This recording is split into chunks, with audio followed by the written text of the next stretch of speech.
Well, hello, everyone. I'm Steve Odland, the CEO of the Conference Board. And with me today is Dan Schulman, the CEO of PayPal. You know, PayPal is just a terrific American asset. This is a company that's committed to the democratization of financial services and to empowering people, meaning customers and employees and owners and businesses, to join and thrive in this global community. And it's just an incredible American success story. You know, that's over $18 billion in revenue, over 27,000 employees. Dan has been CEO since 2014 and is one of our great superstar American CEOs. Dan, welcome to the conference today. Steve, thank you for that really kind introduction. I appreciate it. You know, Dan, you've been very straightforward in your own words that you want to upgrade capitalism, which is a huge goal. But your point is that it's important to have financially healthy and safe employees, and that is in fact important for the health of organizations and the future of our democracy.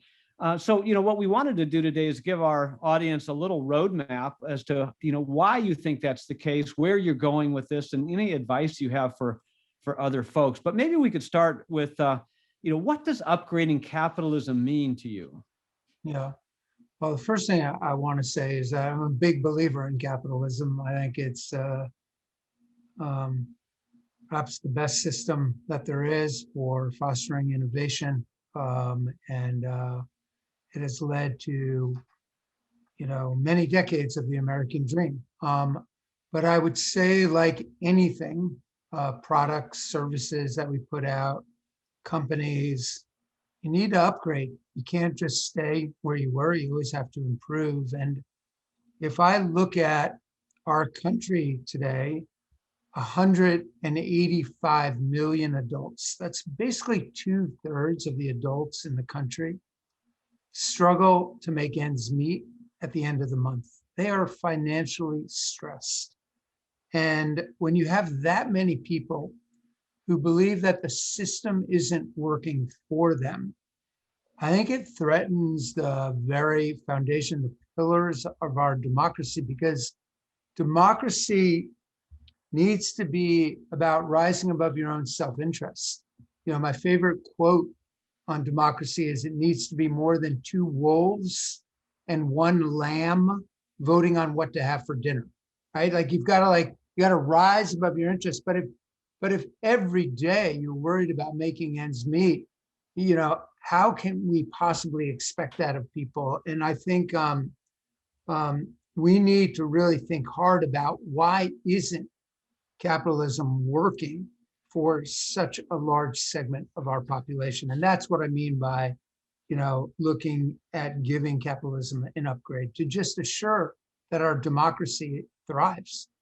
Yeah, and capitalism is the greatest economic system, flawed as it is, the greatest economic system known to mankind, but it's an organic system. And I think, CEOs who really get this, like as you have, of course, understand that it's up to CEOs to lead this and business leaders to get engaged and to evolve capitalism so that it does meet society's needs.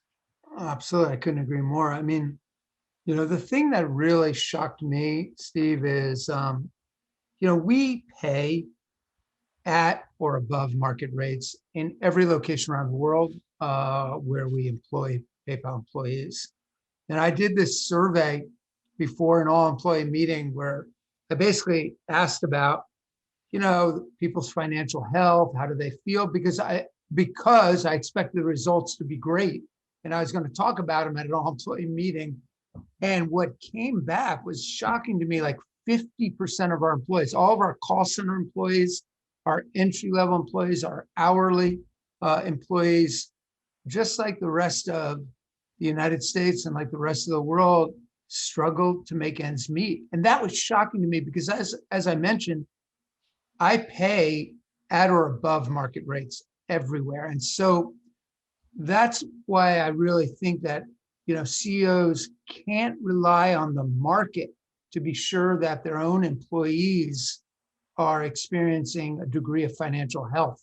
We actually need to put into place metrics to measure that, and then take action based one way or another based on individual circumstances. But we really need to understand, are our employees financially healthy or not. Well, and there's much that has been written about multi-stakeholder capitalism, and I think this is part of living it, right? I mean, you've got employees, owners, customers. You've got to balance all of that, and this is one example of where you found that this balance is a little out of whack, and that you need to bring it back into balance. Yeah. So there's a lot of talk, obviously, about multi-stakeholder capitalism. I think, though, see,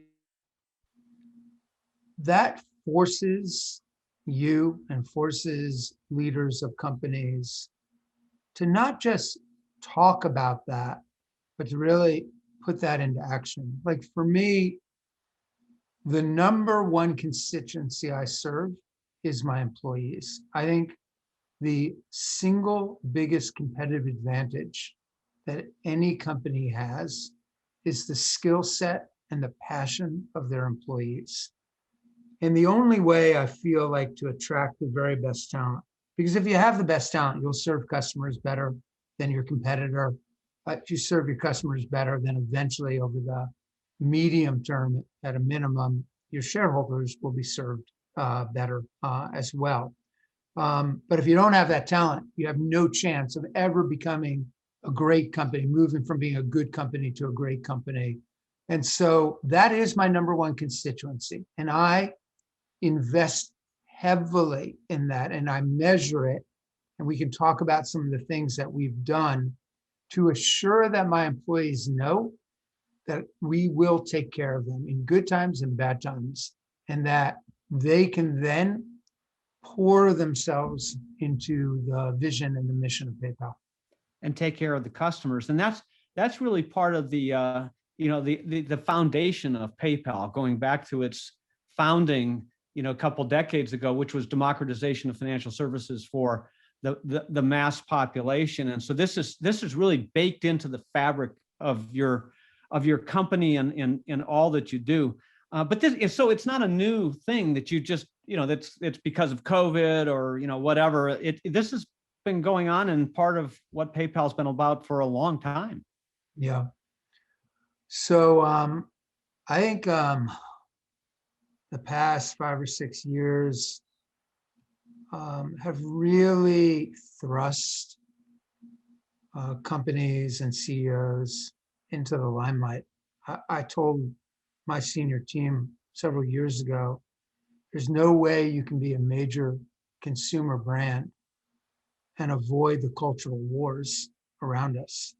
I firmly believe that as a major platform in which, we have almost 400 million people around the world using PayPal now, that we need to stand up and assure that our platform isn't being used in ways that go against our values. And we have an acceptable use policy that says you can't use PayPal or Venmo to raise money, to advocate for violence, hatred, or racial intolerance.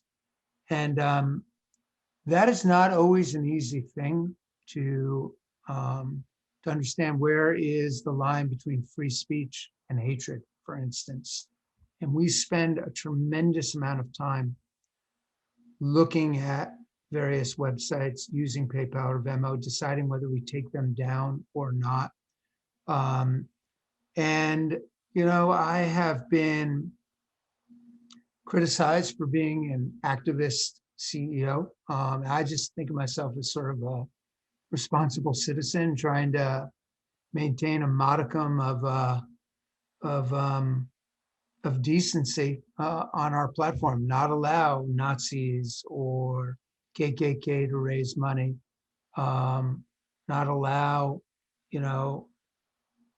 groups on either the left or the right who advocate for violence and overthrow to use our platform.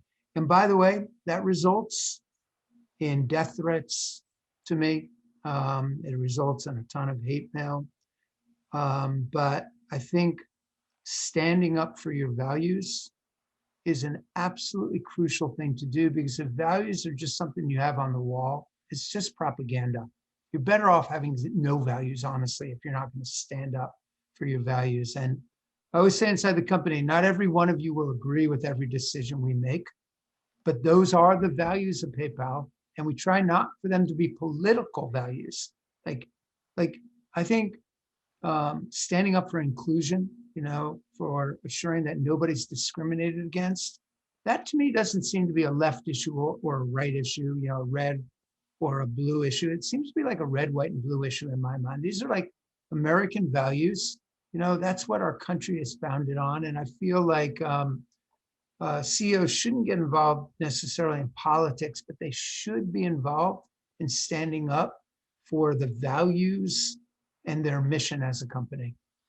I think that is incredibly articulate, and the Conference Board has written a lot on this. There are CEOs, as you and I both know, who put on a red shirt or put on a blue shirt every morning, and they go out and they champion their personal brand of politics, which that's not right for all constituents. So I think the way that you articulated it as it being value driven is really the most important thing. And I really hope that our audience and business leaders around the world listen to you on this. But I want to go back to what you said. I did this. You mentioned your call center, which is, a few years ago, call centers were really in the news as being, the place where it was really low wages. It was, tough environments. But you've taken on a different view, and your call centers are critically important to your business as a financial services business. How did you approach setting wages and thinking about, doing call centers differently, I guess? Yeah, I'd say it's call centers and a lot of entry-level employees as well, even management. Good point, yeah. Employees. But the way that I think about this is, first thing first, you need to understand what's really happening. And we came up with a metric. We work with academia and some other kind of nonprofits to measure the financial health of our employees. We called it net disposable income, NDI. And NDI is basically how much money does somebody have left over after they pay all of their taxes and essential living expenses like housing, food, that kind of thing. And by the way, that obviously differs location by location. But what I found is that the NDI for our entry-level employees, call center employees, ranged between 4 and 6%. So so buying textbooks, going out, to dinner, anything discretionary, any emergency, they only had 4 to 6% of their net income available to them. And what we came to the conclusion is that for somebody to have a degree of financial health, their NDI needs to be 20%. So we had to increase their NDI by 4 to 5 times from where they were. And what we did is we slashed healthcare benefits by 60%, the cost of them by 60%. Because they're really like a regressive tax. Like you pay the same for healthcare benefits as somebody who earns much less than you do. And so we really changed that dramatically. We gave every single employee inside of PayPal stock, restricted shares, so they could enjoy in the success of the company. We raised wages where that was necessary, and we wrapped all of it in a financial education program. And here we are 2.5 years later, and the minimum NDI now inside the company is 16%. And we will be at 20% by the end of this year. Wow. By the way, huge investment in employees in terms of dollars. But my view on that is an investment that is going to pay off. Just like we invest in marketing, we invest in our tech platform.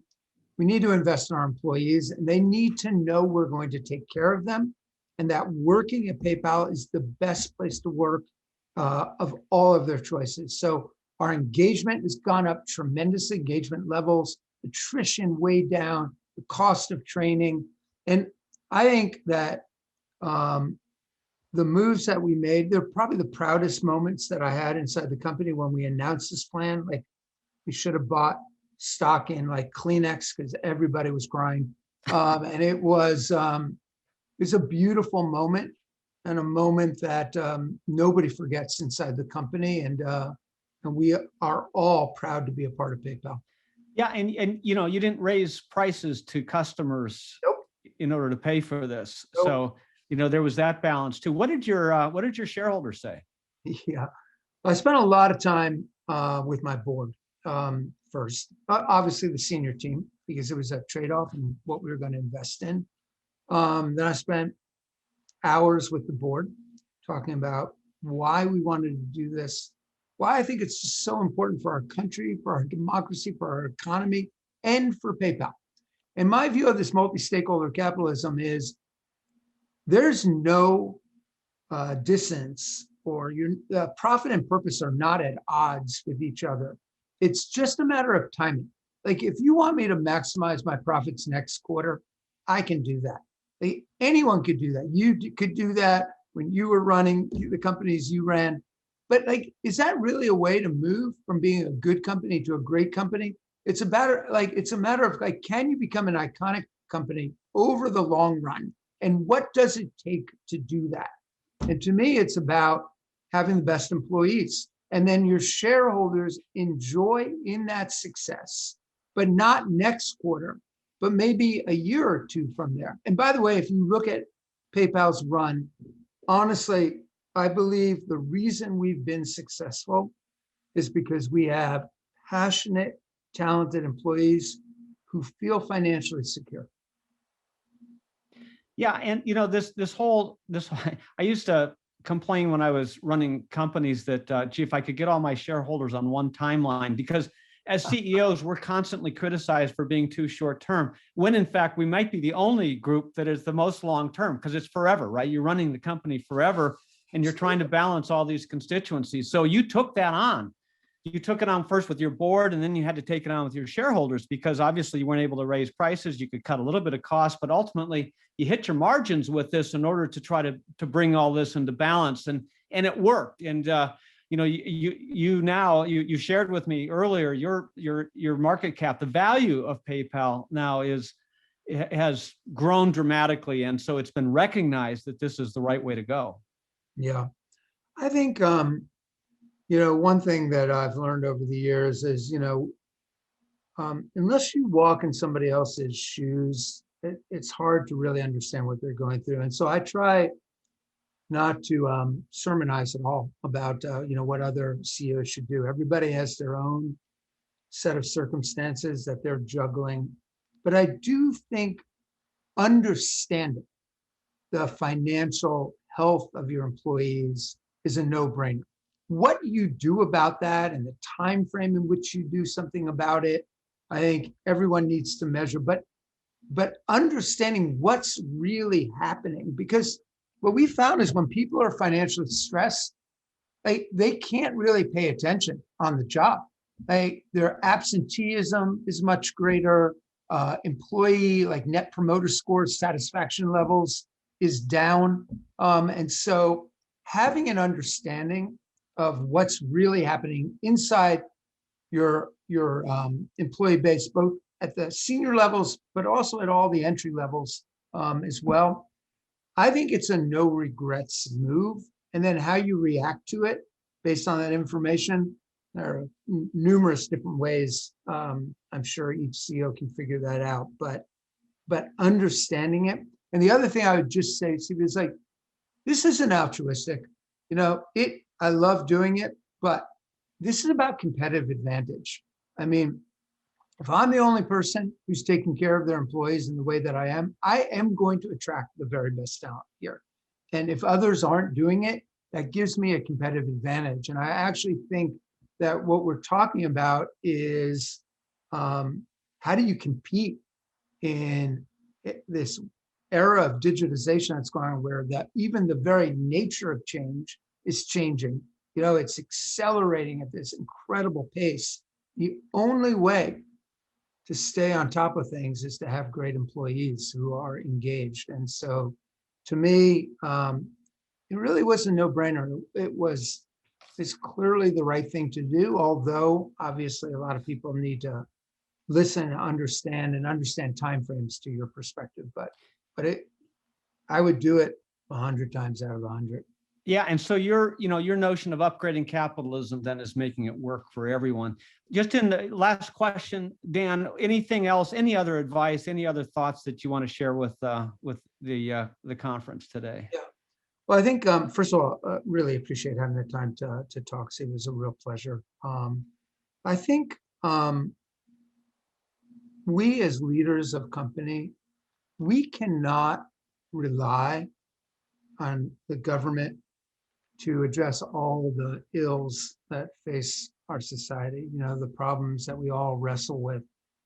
I think we need to work hand in hand. I think we need to step up and address the things that we control directly. That's why I like the employee thing, like to me, like I control that completely. Yeah. Maybe the government can help with health costs and that kind of thing, but I know I can do it. And I know that means that 25,000 people and their families are taken care of. And so I think we need to basically recognize the things that we can control and the way that we can make a real difference. And if enough of us do that, you can change the world that way. Amen. Amen. Dan Schulman, CEO of PayPal, one of the American superstar CEOs on you're balancing capitalism, you're upgrading capitalism, you're taking care of your employees, you're taking care of your customers, and in so doing, you're also taking care of your owners. And what a beautiful balance. Thank you very much for joining us today. It's been great to hear how you're doing it. Thank you so much.